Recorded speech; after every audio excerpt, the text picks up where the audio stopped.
이제 신도 중앙교회에 새로운 임원이 되셔서 이 임원들의 배움터에 나오신 모든 분들을 주님의 이름으로 환영하고 축복합니다. 우리가 비대면 온라인 환경으로 모든 일들이 진행되면서 이 임원들의 배움터도 온라인으로 진행하게 되었습니다. 줌과 같은 매체를 이용해서 양방향 소통을 하고도 싶지만 아직 그런 부분들이 익숙하지 않은 분들이 계셔서 이번에 유튜브로 영상을 공유하고 그 영상을 보시는 것으로 교육을 대신하려고 합니다. 제가 요즘에 연습을 하고 있습니다. 우리 훌륭한 부단임 목사님 또 전도사님 계시지만 스태프들의 도움을 받지 않고 제가 목양실에서 혼자 영상을 제작하는 그런 연습을 하고 있습니다. 그래서 다소 진행하면서 매끄럽지 못한 부분이 있더라도 이해해 주시면 감사하겠습니다. 임원들의 배움터, 임원 훈련 혹은 임원 교육이라고 할 수 있는데요. 저는 좀 더 부드럽게 배움터라는 단어를 사용해 보았습니다. 크게 두 단위로 이루어져 있는데 공통 과정은 우리 신도중앙교회가 어떤 교회인지를 이해하는 과정입니다. 그리고 두 번째 과정은 이제 임원으로서 어떻게 섬겨야 하는지에 대한 내용인데 오늘 먼저 제1강 우리 신도중앙교회가 어떤 교회인지를 이해하는 그런 과정 함께 진행해 보도록 하겠습니다.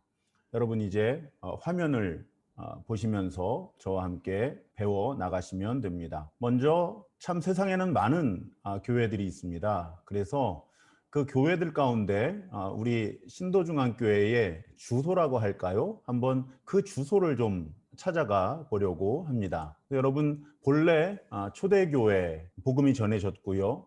그런데 교회는 하나였습니다. 복음이 전파되면서 다양한 언어와 문화를 가진 지역으로 또 나라들로 민족들로 이렇게 복음이 확산이 되어 가면서 그런데 언어와 문화에 따라서 기독교 또 교회의 특징들이 다양해지기 시작했어요. 그 가운데 교회 역사 가운데 가장 의미 있는 사건이 1054년에 동방교회와 서방교회가 분열된 것입니다. 여기서 말하는 동방교회는 그리스어, 헬라어를 주로 사용하는 언어와 문화권의 교회였고요. 서방교회라고 하는 것은 라틴어를 주로 사용하는 문화권의 교회들이었습니다. 그런데 언어가 다르고 문화가 다르다 보니까 교리와 실천의 여러 부분들에서 차이가 발생하기 시작했고요. 결국은 분열하게 되었죠. 그래서 동방교회는 여러분 혹시 학교 다닐 때 들어보셨을 거예요. 한국에 많지는 않습니다. 그리스 정교회, 러시아 정교회라고 부르는 그런 교회들로 이어져 내려왔고요. 서방교회가 오늘 우리가 가톨릭 교회라고 부르는 로마 가톨릭 교회 혹은 천주교회라고 부르는 그런 교회로 이어져 내려옵니다. 그러다가 교회 개혁이 일어나지요. 16세기 독일의 마틴 루터를 중심으로 해서 교회 개혁이 일어나서 로마 가톨릭은 로마 가톨릭대로 진행이 되어 나아가고요. 그리고 거기서 개신교회가 분리되어서 나온 겁니다. 그리고 신학과 실천에 있어서 이 두 흐름, 개신교회와 로마 가톨릭의 중간 정도에 놓인 교회가 성공회예요. 그래서 이 개신교회에서는 장로교, 침례교 이런 다양한 전통들이 시대가 흘러가면서 형성이 되고요. 우리 감리교회는 이 성공회에서 분리되어 나온 그런 전통이라고 이해하시면 좋겠습니다. 우리 감리교회는 이름 한번 들어보셨을 거예요. 18세기 영국의 존 웨슬리라고 하는 성공회 사제가 시작한 운동에서 감리교회라고 하는 큰 전통, 큰 교단이 형성이 됩니다. 본래 존 웨슬리는 어떤 교단을 따로 만들 계획을 갖고 있지는 않았고요. 성공회 안에서 본질을 추구하는 개혁 운동을 일으킵니다. 여러분 사진을 보시면 거기 그렇게 부유해 보이지 않는 사람들이 많이 섞여 있어요. 그리고 위치와 형태를 보면 아마 공식 예배는 아니었던 것 같습니다. 존 웨슬리는 복음을 전하고자 하는 열정에 가득했던 사람이에요. 그래서 존 웨슬리를 상징하는 그림 가운데 하나는 말을 타고 있는 존 웨슬리의 그림입니다. 말을 타고 정말 이 땅에서의 삶을 마치기 얼마 전까지도 계속 말을 타고 여행하면서 복음을 전했던 그런 분이에요. 그런데 이분이 성공회와 갈등이 생깁니다. 왜 그런가 하면 당시의 성공회는 철저하게 교구제예요. 지금도 그렇습니다. 그리고 그 교구의 파송을 받은 사제가 그 교회 예배당 안에서만 예배를 집례하고 또 복음을 전할 수가 있었어요. 그런데 이 존 웨슬리는 그런 질서에 따르지 않고 교회로 나올 수 없는 탄광촌이라든지 이 사회적 약자들을 찾아다니면서 복음을 전한 것입니다. 그러니까 당연히 이 성공회 관할 교구에서는 너의 교구에서만 복음을 전해라, 설교해라, 이렇게 지침이 내려오죠.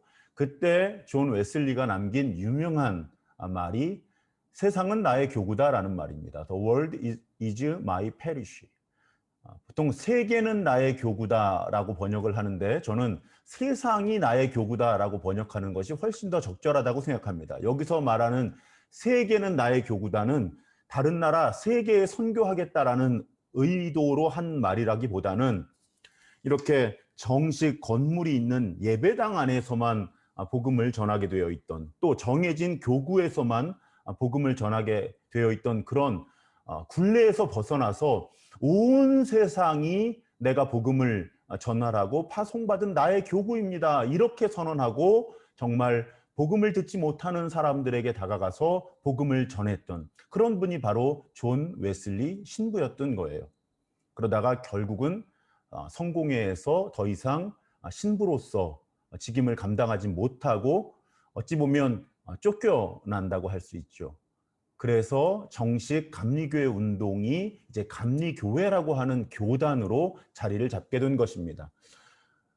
감독이 치리하는 교단 해서 감리교회라고 한자로 번역이 되어서 우리가 사용하고 있지만 본래 영어 메소디스트라고 하는 단어는 규칙을 매우 잘 지키는 사람들이란 뜻이에요.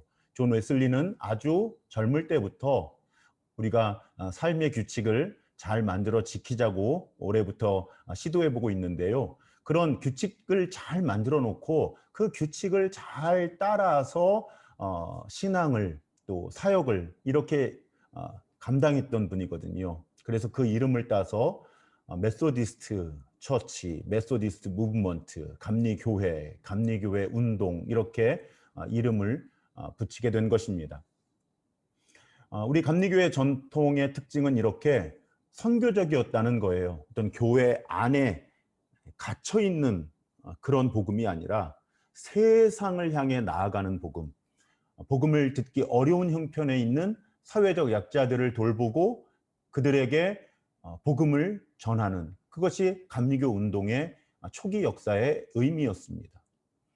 그리고 감리교회는 평신도의 지도력, 특히 여성들의 지도력까지 처음부터 인정했던 그런 교회 운동이고요. 그래서 여성 목사 안수라든지 이런 부분들 우리 감리교회는 다른 어떤 전통들보다 앞서서 그렇게 시행을 하게 됩니다.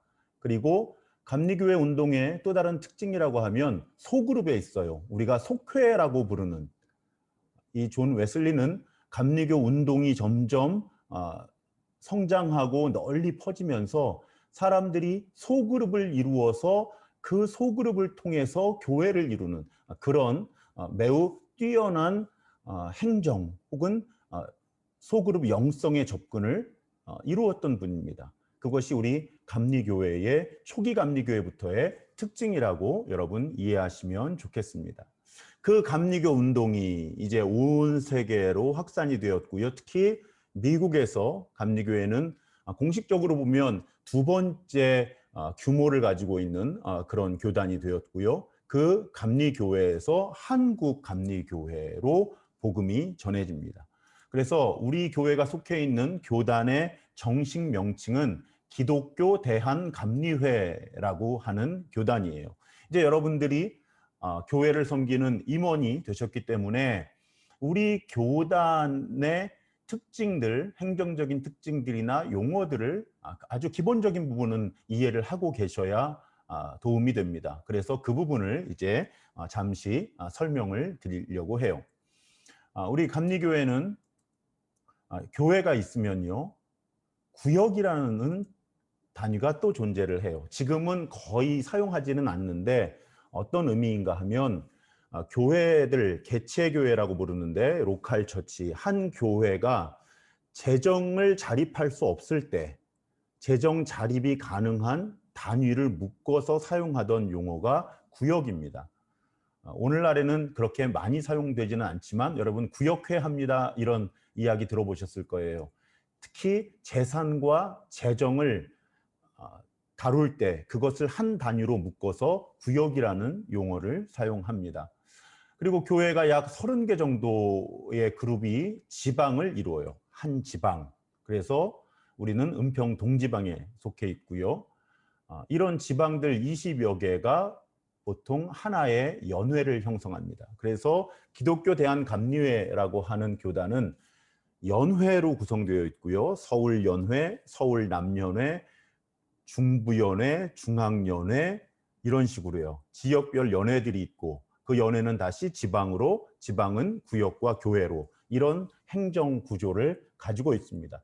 사실은 더 정확하게 설명드리려면요. 교회가 먼저 있기보다는 연회가 만들어지고요. 연회에서 파송을 하는 거죠. 교회들을. 그래서 적절한 규모로 지방, 구역, 개체교회 이렇게 편성을 한다고 이해하시면 좋겠습니다. 그럴 때 이 연회를 책임지고 치리한다 그래요. 관리하는 또 연회의 목회자들, 교회들을 목회하는 그런 지도자를 감독이라고 부릅니다. 그래서 감독님, 뭐 감독 선거를 합니다. 이런 이야기 들으면 심지어는 감리교회 성도이신데도 야구 감독인지 영화 감독인지 헷갈리시는 분들이 계신데 사실은 감리교회라는 명칭 자체가 감독이 치리하는 교회라는 개념을 가지고 있고요. 우리 목회자들은 감독의 파송을 받아서 교회를 섬기게 됩니다. 물론 사실은 한국은 여러 교단들이 동시에 복음을 전하기 시작해서 같이 출발해서 같이 이렇게 역사를 지내왔기 때문에 교단들끼리 서로 장단점을 서로 많이 주고받아서 교단의 특징이 그렇게 많이 살아나지는 않습니다. 예를 들면 본래 감리교회 우리 교단의 장정이라고 하는 그 법에 보면 우리 목회자들은 파송을 받는 거예요. 감독이 정삼위 목사는 신도중앙교회로 파송합니다 하면 신도중앙교회 와서 섬기는 겁니다. 그런데 한국 감리교회는 교회가 목회자를 청빙을 하는 과정과 그것을 감독이 관리하고 파송하는 과정을 함께 사용하죠. 다른 대부분의 교단이 그렇게 하기 때문에 서로 장단점을 주고받다 보니까 그렇게 색깔이 비슷해지는 겁니다. 장로 제도도 그렇죠. 본래 장로교회의 장로가 있었습니다. 그리고 그 장로는 감리교회 장로와는 많이 다른 행정적인 책임을 갖고 있는 사람들이에요. 안수를 받았고요. 장로교회에서는 사실은 목사도 장로 가운데 한 사람이라고 보는 것이 본래 법 정신입니다. 그런데 감리교회는 담임 목사가 본래 7일을 하는 교단이었어요. 그런데 이제 평신도 지도력 차원에서 여러 교단들을 살펴보니 감리교회도 평신도, 저는 평신도라는 말을 별로 좋아하지는 않지만 이렇게 대체할 만한 쉬운 단어가 없어서 그냥 사용합니다. 평신도 지도력, 리더십을 생각할 때 감리교회도 장로 제도를 두는 것이 좋겠다. 또 그 장로도 안수를 받는 것이 좋겠다 하며 이런 것들이 이해가 되는 거죠. 서로 교단들이 장단점을 주고받으면서. 그래서 사실은 아까 말씀드린 것처럼 한국에서는 교단별 특징들이 서구 기독교보다 교단들보다 그렇게 크게 나타나지는 않습니다.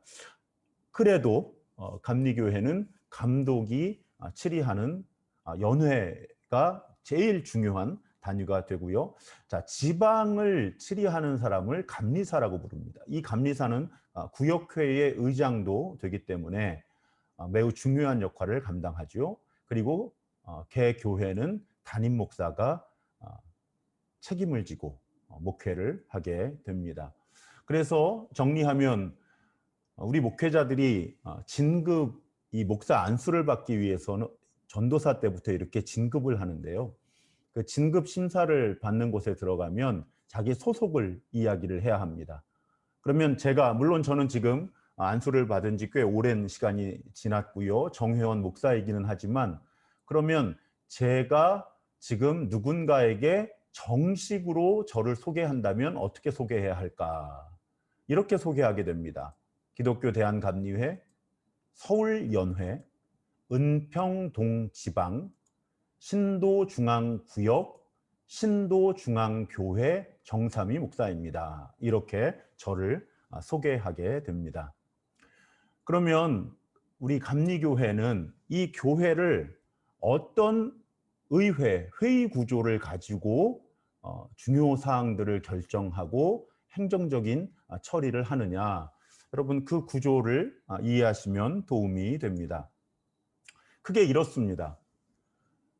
당회라고 하는 것, 18살 이상의 입교인이라고 하는 것은 세례를 받은 분이에요. 그러니까 18살 이상의 세례를 받은 교인이라면 모두 참여하는 회의가 당회입니다.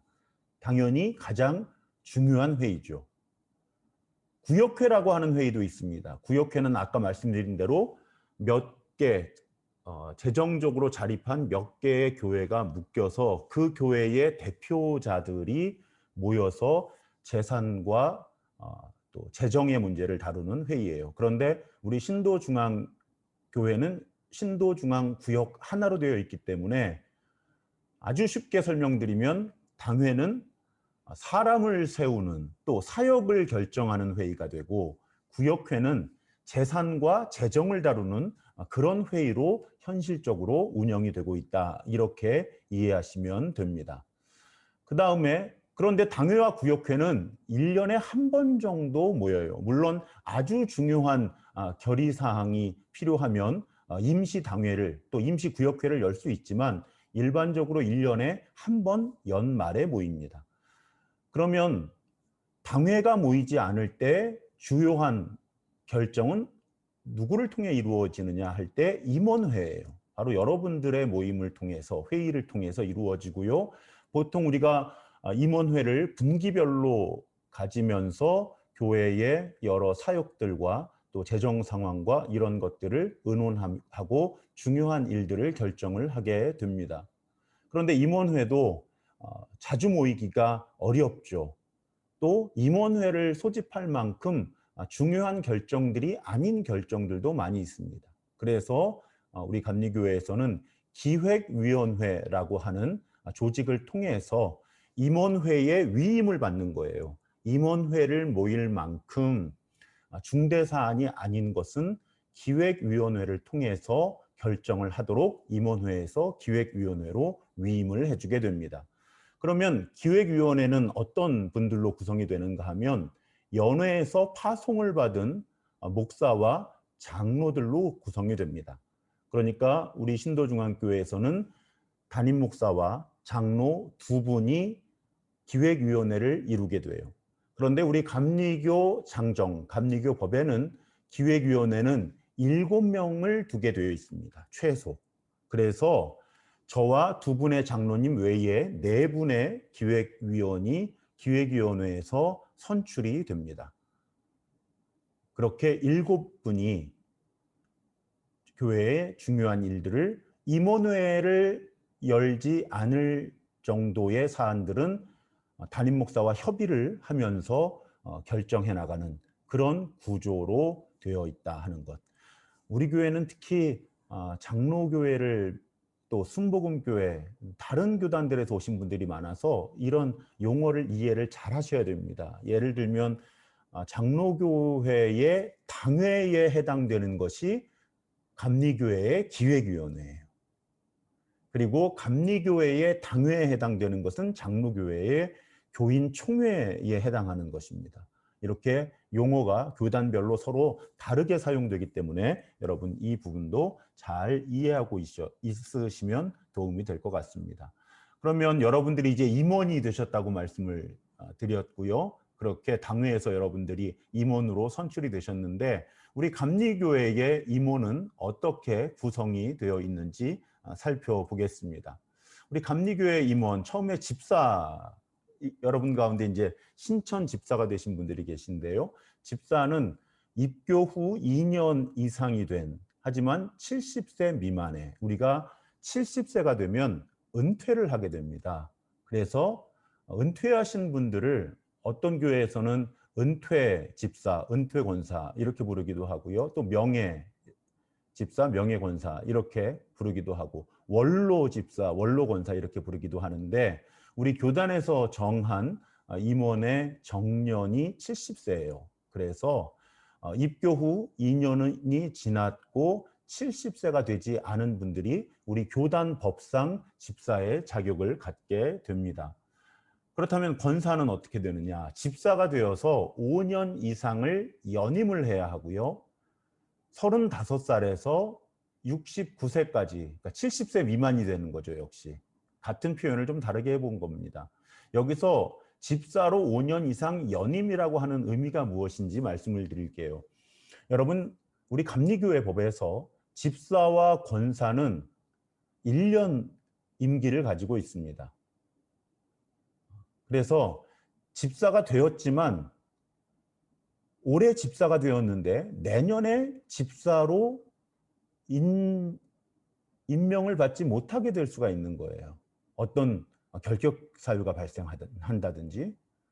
그렇게 되면 1년 그리고 1년을 쉬게 되는 거죠. 그 다음 해에 집사로 다시 임명을 받았다 하면 이건 연임이 되지 않는 겁니다. 5년 연임이라는 건 집사가 되어서 끊기지 않고 5년 연속해서 집사의 직분을 감당을 한 사람이 권사의 대상이 된다는 것입니다.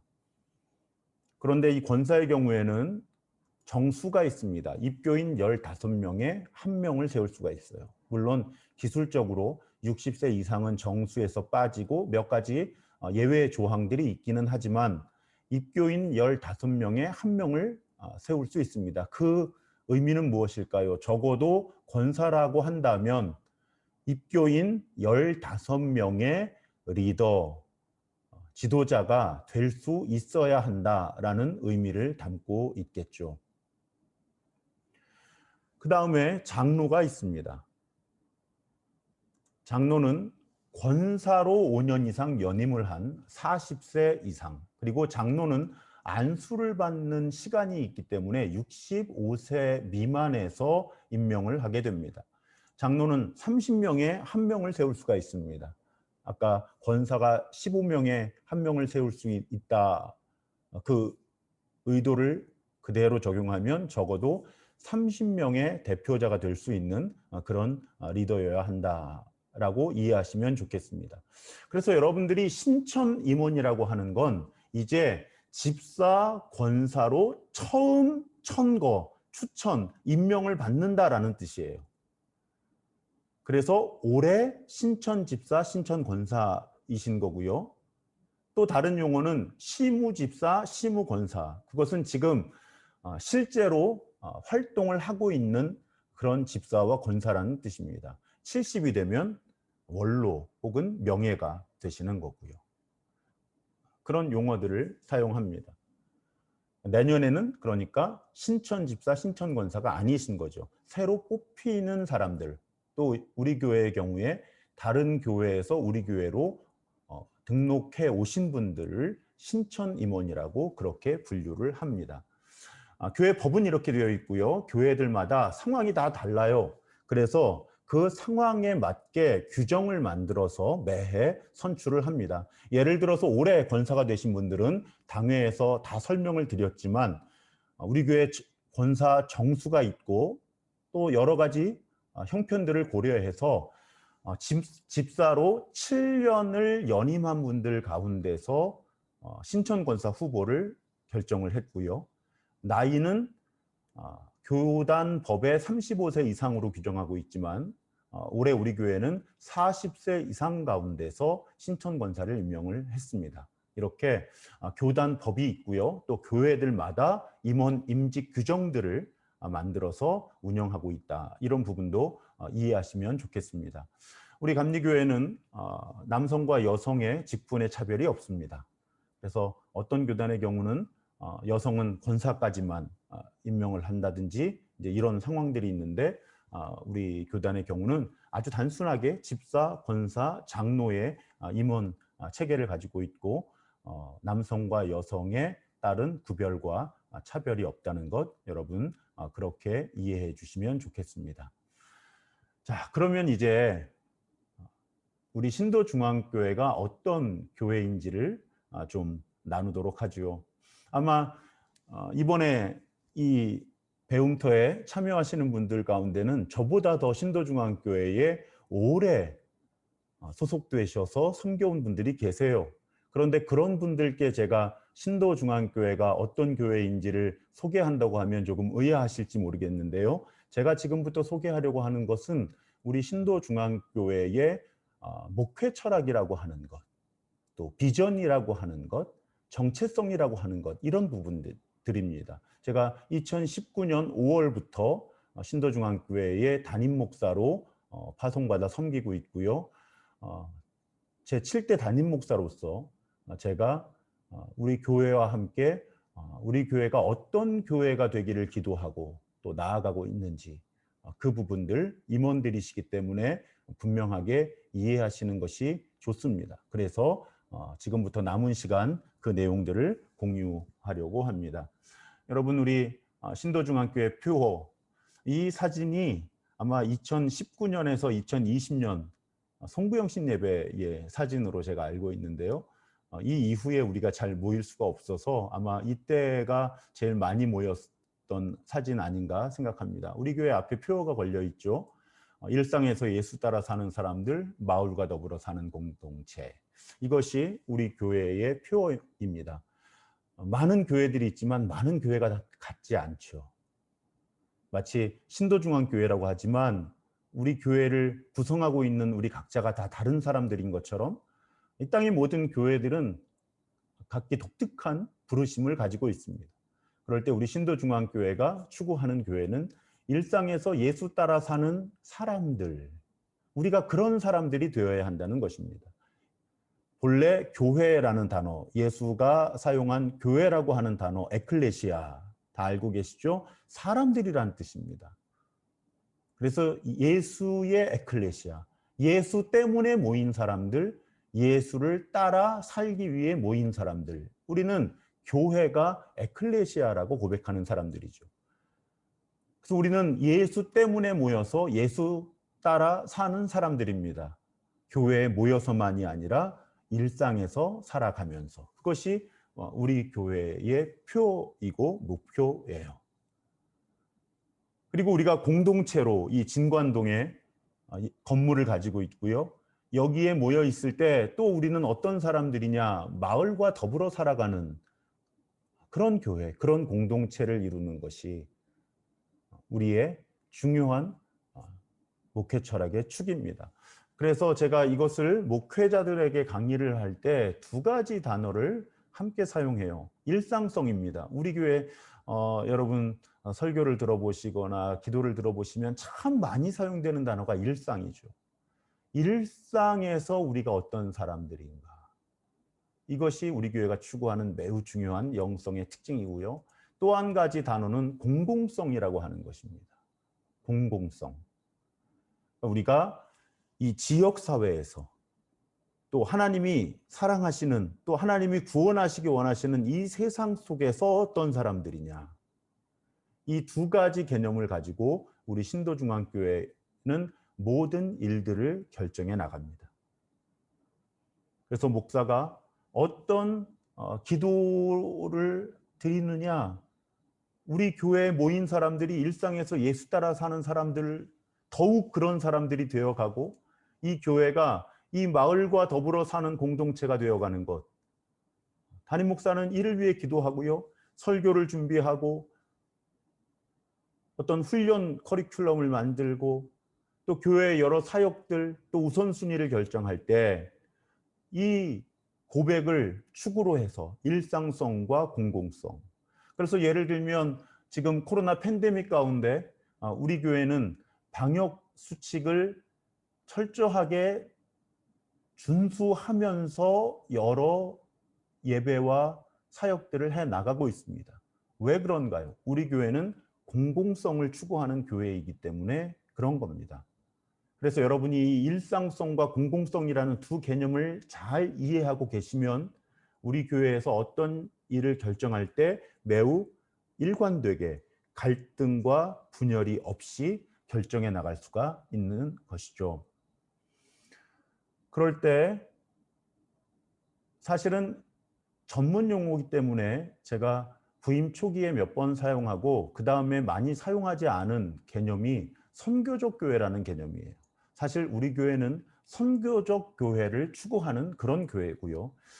제가 매우 부족하지만 가끔 어떤 목회자들 혹은 선교사님들의 모임, 온라인으로 요즘에 많이 하지만 이 선교적 교회에 대한 이야기를 많이 나누게 되는 그런 목사이기도 합니다. 그러면 선교적 교회란 어떤 것인지 여러분 영상을 보도록 하겠습니다. This is the missional church. Simple. In the past, churches have spent large amounts of resources to construct the most attractive places imaginable for the community in which they were situated. Great music, compelling teaching, and a host of programs designed to gather people together were the staple of such church communities. Anyone who wanted to come was welcome, and church members were encouraged to invite their friends and neighbors. Generally, people had a pleasant experience.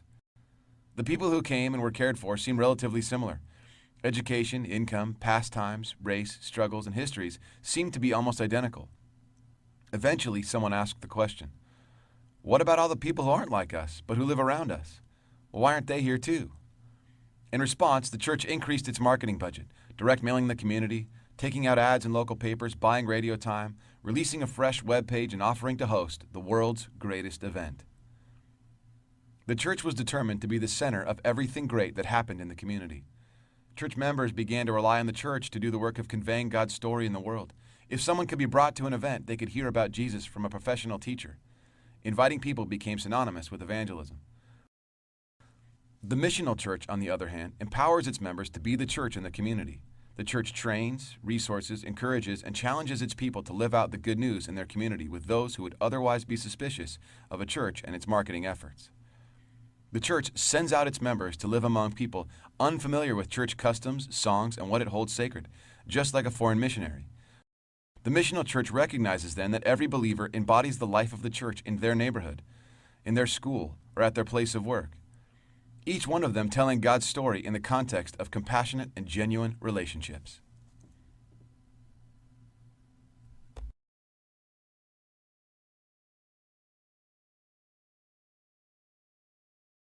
잘 보셨죠? 예전에는 교회로 모이는 움직임에 교회가 집중했습니다. 여전히 또 그런 교회들이 있죠.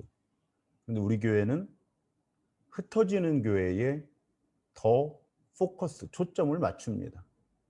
사실은 우리가 교회에 모일 수 있는 시간이 얼마나 될까요?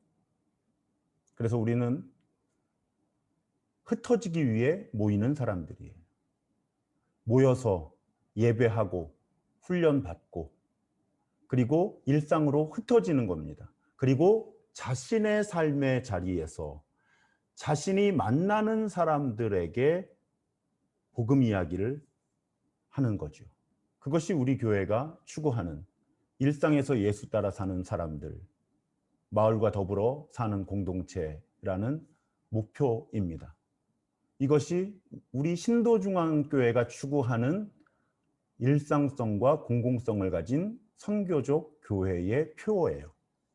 자, 그러면 어떻게 이런 교회를 이뤄갈까? 우리는 단순하고 느린 교회가 되기로 합니다. 많은 자원들, 시간과 재정과 은사와 이런 것들을 우리 교회 내부를 위해서 사용하기 위한 많은 그룹들을 만들어내고 사역들을 만들어내는 그런 교회가 아니라 우리 교회가 운영되기 위한 최소한의 단순한 조직과 사역만을 갖는 그런 교회.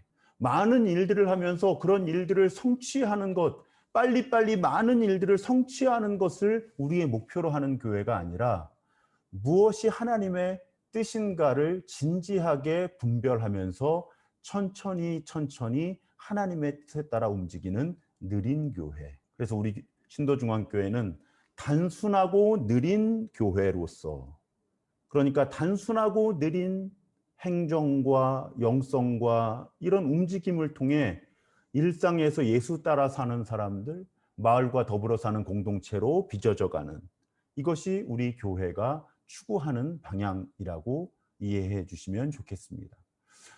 그러던 와중에 코로나가 왔고요. 우리는 포스트 코로나 혹은 위드 코로나 시대를 살아가고 있습니다. 그러면서 더욱 생각이 분명해진 거예요. 단순하고 느리게 가야 합니다. 그래서 그 구체적인 방향에서 우리는 소그룹과 가정을 중요한 우리 교회의 구성 요소로 여깁니다.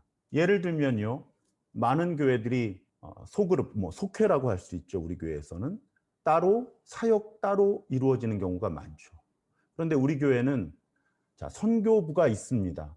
그 선교부의 역할은 선교부가 직접 선교 사역을 하는 것이 아니고요, 소그룹들이, 속회들이 혹은 가정들이 직접 선교 사역을 할 수 있도록 지원하는 조직으로서 선교부가 존재하는 거예요. 그러니까 선교부가 커질 필요가 없죠. 단순한 조직으로서의 선교부가 열심히 기도하고 연구하고 분별해서 우리 교회 속회가 몇 속회로 구성되어 있고 세대가 몇 세대인데 어떤 사역을 우리가 감당하는 것이 좋겠다 하고 그 일들을 정하는 과정을 돕고요.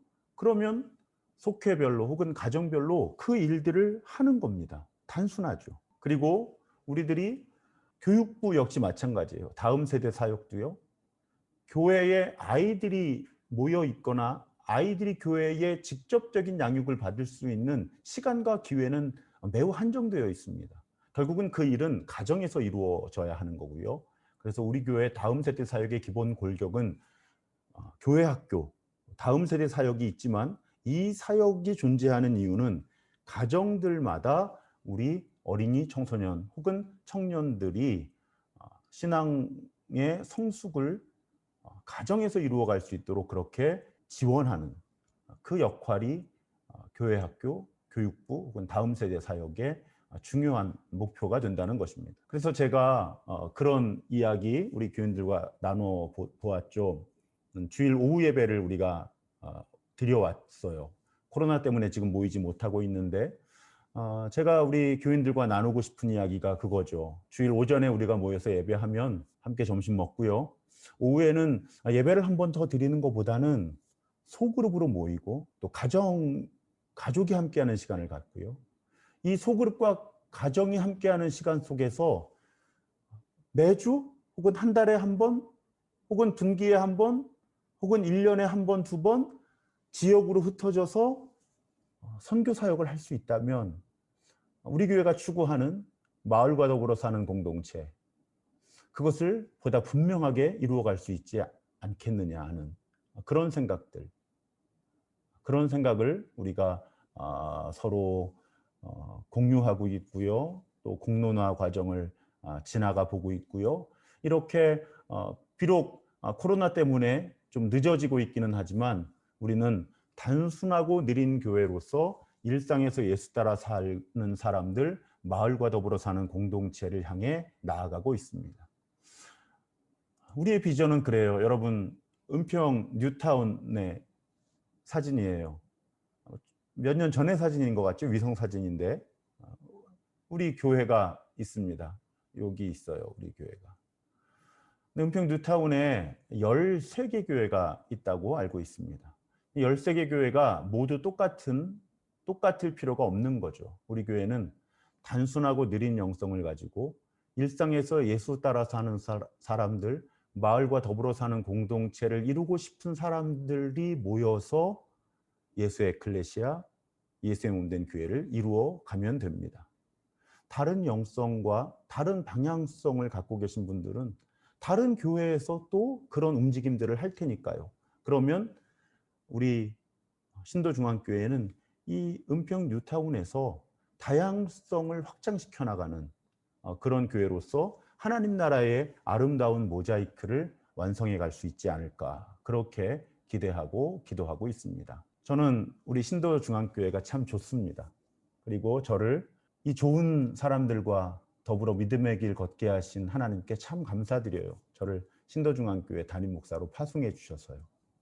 여러분들께도 우리 교회가 참 좋은 교회였으면 좋겠고요. 새로 집사, 권사로 섬기게 된 여러분들이 우리 교회의 한 가족으로서 우리 교회가 더욱더 그런 움직임을 이어갈 수 있는 그 섬김의 자리로 나아오시기를 주님의 이름으로 부탁드립니다. 우리 함께 기도하고 오늘 이 배움의 자리를 마치도록 하겠습니다. 하나님 감사합니다. 하나님께서 택하신 형제 자매들을 우리 교회의 새로운 집사와 권사로 불러주셔서 하나님 우리로 하여금 우리 신도중앙교회를 함께 더불어 섬기게 하시니 감사를 드립니다. 하나님 우리의 섬김을 통해 하나님께서 우리 신도중앙교회를 부르신 그 부르심 그대로 일상에서 예수 따라 사는 사람들, 마을과 더불어 사는 공동체로 우리가 더욱 빚어지게 하여 주시고, 그럴 때 우리가 정말 이 땅에서 영원한 생명, 하나님 나라, 구원을 맛볼 뿐만 아니라 누리는 사람들 되게 하여 주옵소서. 우리를 통해 이 지역에 하나님의 나라가 확장되게 하여 주옵소서. 하나님, 신천 집사로, 권사로 하나님께서 부르신 한 분 한 분, 그들의 가정, 그들의 일터, 삶의 형편을 하나님 아시오니 하나님, 합력하여 선을 이루시는 하나님의 은혜가 우리 모든 신천 임원들의 가정마다 함께 하셔서 은혜의 은혜를, 복의 복을 더하여 주옵소서.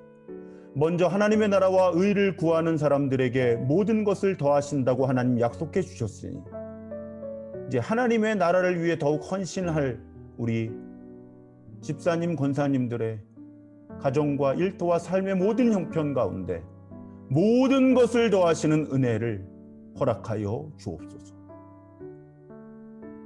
우리 구주 예수 그리스도의 이름으로 감사하며 간절히 기도드립니다. 아멘. 오늘 참여해 주셔서 감사합니다. 다음에 또 만나 뵙도록 하겠습니다.